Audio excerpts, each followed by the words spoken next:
زبیدی سے وضاحت مانگی تو اس نے کہا، خانہ کعبہ کی عظمت و تقدس کی قسم، میں نے اپنی لڑکی نہیں بیچی اور نہ ہی وہ کنیز ہے، وہ میری بیٹی ہے۔ اور اس شخص نے اپنی قوت کے بل بوتے پر زبردستی اسے اغوا کر کے اپنے گھر میں ڈال دیا ہے۔ اس پر وفد کے لوگوں نے سختی کے ساتھ عاص بن وائل سے بات کی تو اس بدبخت نے اپنے جرم کا اعتراف کر لیا اور زبیدی کی لڑکی اسے واپس دینا پڑی۔ لڑکی واپس کرنے کے وقت بدبخت عاص نے ارکان وفد سے کہا کہ میں کل صبح لڑکی واپس کروں گا، ایک رات مجھے اس کے ساتھ گزار لینے دو۔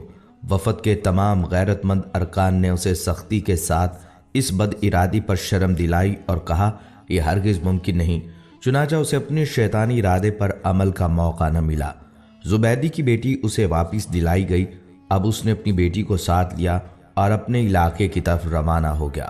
ناظرین، اللہ سبحانہ تعالیٰ نے نبی صلی اللہ علیہ وسلم کو 40 سال کی عمر میں نبوت رسالت سے سرفراز فرمایا۔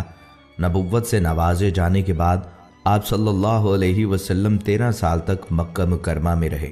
یہ زمانہ آپ صلی اللہ علیہ وسلم کی مکی زندگی کہلاتا ہے۔ آپ صلی اللہ علیہ وسلم نے مکی زندگی میں 3 سال تک خفیہ طور پر اپنے قریبی لوگوں کے سامنے اسلام پیش کیا۔ پھر آپ صلی اللہ علیہ وسلم نے 10 سال تک کھلم کھلا اشاعت اسلام کا کام کیا۔ اس کے بعد آپ صلی اللہ علیہ وسلم یثرب ہجرت کر گئے۔ اشاعت اسلام کی وجہ سے کفار مکہ آپ صلی اللہ علیہ وسلم کے جانی دشمن ہو گئے۔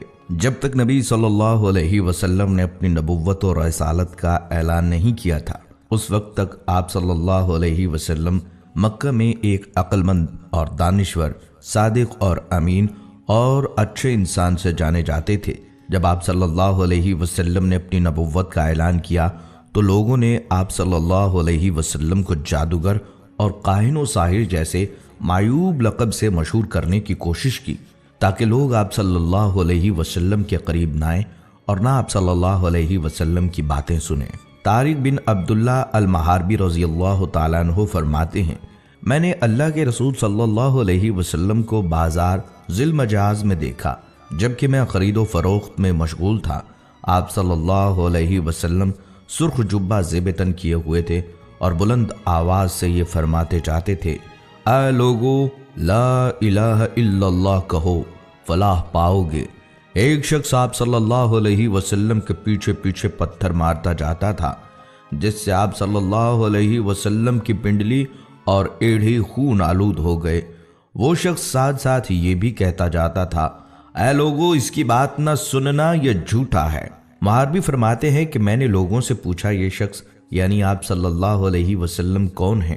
لوگوں نے جواب دیا یہ لڑکا بنی عبد المطلب سے ہے۔ پھر میں نے پوچھا یہ شخص کون ہے جو اس کا پیچھا کر رہا ہے اور پتھر مار رہا ہے؟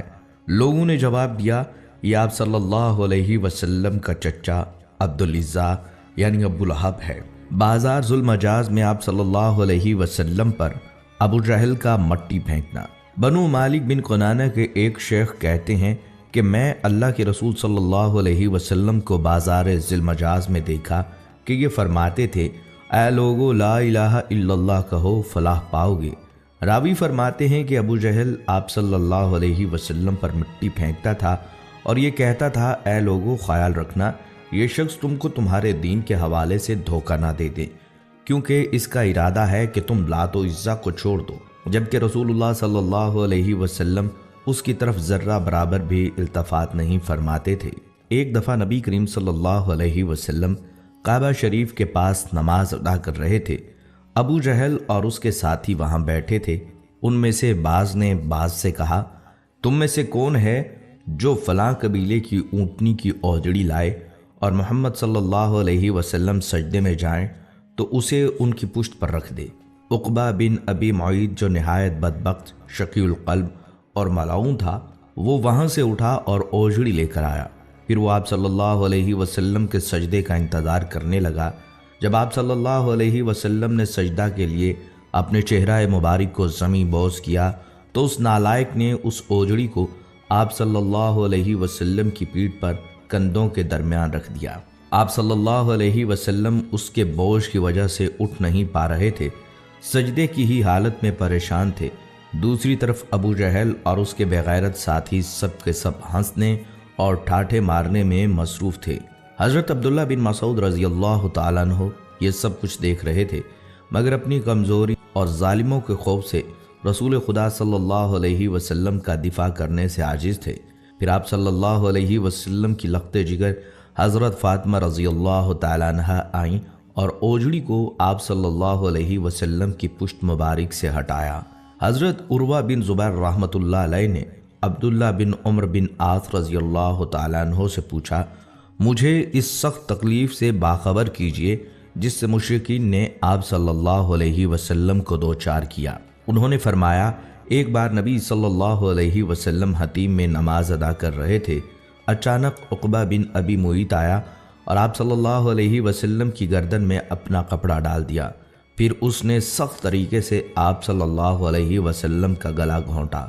پھر ابو بکر رضی اللہ تعالیٰ عنہ آئے اور انہوں نے عقبہ کا موڈھا پکڑا اور اس کو نبی صلی اللہ علیہ وسلم سے ہٹایا اور فرمایا، کیا تم مار ڈالو گے اس شخص کو اس وجہ سے کہ وہ کہتا ہے کہ میرا رب اللہ ہے؟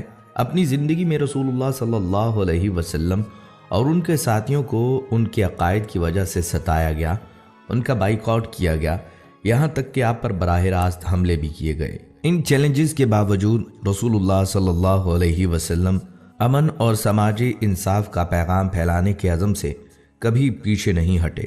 انہوں نے اپنی اہلیہ اور قریبی ساتھیوں کی وفات سمیت کئی غم اٹھائے، یہاں تک کہ اپنے پیروکاروں کے ساتھ مل کر مساوات، انصاف اور بھائی چارے کے اصولوں پر مبنی ایک نیا معاشرہ قائم کرنے میں کامیاب ہو گئے۔ ناظرین، ایک یہودی جس کا نام لبید بن عاصم یہودی تھا، اس نے حضور اقدس صلی اللہ علیہ وسلم پر جادو کر دیا۔ بعض روایات میں آتا ہے لبید بن عاصم یہودی جس نے نبی صلی اللہ علیہ وسلم پر جادو کیا تھا، اس نے اپنی لڑکیوں کو جادو سکھایا تھا اور ان لڑکیوں نے تانت کے دھاگے کو لے کر اس میں گرہیں باندھی تھیں اور اس تانت کے دھاگے کو کنگھے کے اندر لگا دیا تھا۔ اس جادو کی وجہ سے نبی صلی اللہ علیہ وسلم کی طبیعت کچھ ناساز ہو گئی، اور ناساز اس طرح ہوئی کہ بعض اوقات وحی کے علاوہ دیگر امور میں آپ صلی اللہ علیہ وسلم ایک کام کر لیتے مگر خیال ہوتا تھا کہ نہیں کیا۔ ایک دن آپ صلی اللہ علیہ وسلم نے حضرت عائشہ صدیقہ رضی اللہ تعالیٰ عنہما سے فرمایا کہ مجھے جو تکلیف چل رہی ہے اس کے بارے میں اللہ تبارک و تعالیٰ نے مجھے خواب میں اس کا اصل سبب بتا دیا ہے۔ میں نے خواب دیکھا ہے کہ دو فرشتے آئے اور آ کر میرے پاس بیٹھ گئے اور انہوں نے آپس میں گفتگو شروع کی کہ ان صاحب کو کیا ہوا، ان کو کیا تکلیف ہے۔ دوسرے فرشتے نے جواب دیا کہ ان پر کسی نے جادو کر دیا ہے۔ پہلے فرشتے نے پوچھا کس نے جادو کیا ہے؟ دوسرے نے جواب دیا لبید بن عاصم کے نام سے ایک یہودی ہے، اس نے جادو کیا ہے۔ پھر پہلے نے سوال کیا کہ کس چیز میں جادو کیا ہے اور کہاں کیا ہے؟ دوسرے فرشتے نے جواب دیا کنگھے کے ذریعے جادو کیا ہے اور کنگھے کے اندر جو بال آ جاتے ہیں کنگھا کرتے وقت ان بالوں کو بھی استعمال کیا ہے۔ پوچھا کہ کہاں ہے؟ جواب دیا وہ ایک کنواں ہے، وہاں پر اس نے جادو کے کلمات پڑھ پڑھ کر وہاں دفن کیے ہیں۔ یہ ساری تفصیل نبی صلی اللہ علیہ وسلم کو فرشتوں کے ذریعے بتا دی گئی۔ حضرت عائشہ رضی اللہ تعالیٰ عنہا سے آپ صلی اللہ علیہ وسلم نے فرمایا کہ اللہ تعالیٰ نے میری اس تکلیف کے بارے میں مجھے ساری تفصیلات بتا دی ہیں۔ چنانچہ نبی صلی اللہ علیہ وسلم خود اس کنویں کے پاس تشریف لے گئے اور وہاں جا کر دیکھا اس کا پانی بالکل پیلا پڑا ہوا تھا۔ وہاں سے وہ کنگھا بھی برآمد ہو گیا، کنگھے کے اندر جو بال تھے وہ بھی برآمد ہو گئے۔ مدینہ منورہ میں ایک یہودی عورت تھی، اس کا نام لبیطۃ الحمرا تھا۔ وہ ایک بہت ہی خبیث اور بدذات عورت تھی اور وہ حضور صلی اللہ علیہ وسلم سے بہت زیادہ جلتی تھی۔ وہ چاہتی تھی کہ نعوذ باللہ آپ صلی اللہ علیہ وسلم اس دنیا سے رخصت ہو جائیں۔ ایک دن اس عورت نے ایک جادوگر کے پاس جا کر کہا وہ حضور صلی اللہ علیہ وسلم پر ایسا جادو کریں کہ بیمار ہو جائیں۔ جادوگر نے اس خبیث عورت کو ایک تعویذ دیا اور اسے حکم دیا کہ وہ اس تعویذ کو حضور صلی اللہ علیہ وسلم کے گھر میں کسی جگہ چھپا دے۔ جادوگر کی بات پر عمل کرتے ہوئے اس عورت نے وہ تعویذ آپ صلی اللہ علیہ وسلم کے گھر میں کسی جگہ چھپا دیا۔ تعویذ کے اثر سے آپ صلی اللہ علیہ وسلم کی طبیعت ناساز ہو گئی۔ صحابہ کرام اس بات سے بہت پریشان تھے۔ انہوں نے آپ صلی اللہ علیہ وسلم کی صحت کے لیے دعائیں کی، لیکن حضور صلی اللہ علیہ وسلم کی طبیعت بہتر نہیں ہو رہی تھی۔ ایک دن حضور صلی اللہ علیہ وسلم کے صحابی حضرت زید بن حارثہ رضی اللہ تعالیٰ عنہ کو ایک خواب آیا۔ خواب میں اللہ تعالیٰ نے انہیں بتایا کہ آپ صلی اللہ علیہ وسلم پر جادو کیا گیا ہے۔ حضرت زید بن حارثہ رضی اللہ تعالیٰ عنہ نے آپ صلی اللہ علیہ وسلم کو خواب کے بارے میں بتایا۔ آپ صلی اللہ علیہ وسلم نے حضرت زید بن حارثہ رضی اللہ تعالیٰ عنہ کو حکم دیا کہ وہ تعویذ تلاش کریں۔ حضرت زید بن حارثہ رضی اللہ تعالیٰ عنہ نے حضور صلی اللہ علیہ وسلم کے گھر کو تلاش کیا اور آخر کار انہوں نے تعویذ کو ایک کنویں میں پایا۔ تعویذ پھینکنے کے بعد آپ صلی اللہ علیہ وسلم کی صحت بہتر ہو گئی۔ جادوگرنی کو معلوم ہوا کہ آپ صلی اللہ علیہ وسلم کی صحت ٹھیک ہو گئی۔ اس نے آپ صلی اللہ علیہ وسلم سے معافی مانگی۔ آپ صلی اللہ علیہ وسلم نے اس سے معاف کر دیا، لیکن اسے سخت سزا دی گئی۔ اسے مدینہ منورہ سے نکال دیا گیا اور اسے یہودیوں کے علاقے میں بھیج دیا گیا۔ فتح خیبر کے بعد حضور صلی اللہ علیہ وسلم کچھ دنوں تک زرعی زمینوں اور باغوں کے انتظامات اور غنائم کی تقسیم کے کاموں میں مصروف رہے۔ ظاہر ہے ان کاموں کے لیے قیام وہیں ضروری تھا۔ اسی دوران ایک عورت نے جس کا نام زینب بنت الحارث تھا، جو سلام بن مشکم کی بیوی تھی، آپ صلی اللہ علیہ وسلم کو زہر دے کر نقصان پہنچانے کی سازش کی۔ اس نے پروگرام بنایا کہ آپ صلی اللہ علیہ وسلم کو بکری کا بھنا ہوا گوشت پیش کیا جائے اور اس میں زہر ملا دیا جائے۔ پہلے اس نے صحابہ کرام سے معلوم کیا کہ آپ صلی اللہ علیہ وسلم کو بکری کا کون سا حصہ مرغوب ہے۔ لوگوں نے بتلایا کہ آپ صلی اللہ علیہ وسلم بکری کی ران شوق سے نوش فرماتے ہیں۔ اس منحوس عورت نے بکری ذبح کی اور اس کا گوشت زہر آلود کر دیا۔ خاص طور پر بکری کی ران پر زیادہ زہر لگا دیا اور آپ صلی اللہ علیہ وسلم کے خیمے میں لے کر آئی۔ پیارے آقا صلی اللہ علیہ وسلم مغرب کی نماز ادا کر کے خیمے میں تشریف لائے۔ دیکھا تو ایک عورت خیمے کے باہر آپ کا انتظار کر رہی تھی۔ آپ صلی اللہ علیہ وسلم نے اس سے آنے کا سبب پوچھا۔ عورت نے کہا، اے ابو القاسم، میں آپ کے لیے بکری کا بھنا ہوا گوشت ہدیہ کے طور پر لائی ہوں۔ اسے معلوم تھا کہ آپ صلی اللہ علیہ وسلم ہدیہ قبول فرما لیتے ہیں، صدقہ قبول نہیں فرماتے۔ آپ صلی اللہ علیہ وسلم نے صحابہ کرام رضی اللہ تعالیٰ عنہم سے فرمایا، اس سے کھانا لے لو۔ اس کے بعد آپ صلی اللہ علیہ وسلم نے صحابہ کرام سے جو اس وقت وہاں موجود تھے کھانے کے لیے فرمایا۔ آپ صلی اللہ علیہ وسلم نے بکری کا بازو لے لیا اور اسے منہ میں رکھا۔ حضرت بشر بن برا بن معور نے بھی گوشت کا ایک ٹکڑا منہ میں رکھ لیا۔ ابھی آپ صلی اللہ علیہ وسلم نے بازو سے منہ لگایا ہی تھا کہ اس نے خبر دے دی کہ مجھے زہر آلود کیا گیا ہے۔ آپ صلی اللہ علیہ وسلم نے فوراً تھوک دیا، اگرچہ اس کا تھوڑا بہت اثر زبان پر رہ گیا۔ دوسری طرف حضرت بشر بن برا آپ صلی اللہ علیہ وسلم کے ادب اور لحاظ کے سبب کھانا نہ تھوک پائے، حالانکہ آپ صلی اللہ علیہ وسلم نے فرما دیا تھا کوئی شخص یہ کھانا نہ کھائے، اس میں زہر ملا ہوا ہے۔ زینب بنت الحارث کو طلب کیا گیا۔ آپ صلی اللہ علیہ وسلم نے اس سے دریافت فرمایا کہ کھانے میں تو نے زہر ملا دیا تھا؟ اس نے عرض کیا، جی میں نے ملایا تھا۔ آپ صلی اللہ علیہ وسلم کو کیسے پتہ چلا؟ فرمایا، مجھے اس ہڈی نے بتلا دیا کہ میں زہر آلود ہوں۔ آپ صلی اللہ علیہ وسلم نے فرمایا، تو نے ایسا کیوں کیا؟ اس نے کہا، میرے باپ، چچا اور شوہر قتل ہو گئے، میری قوم بھی تباہ ہو گئی۔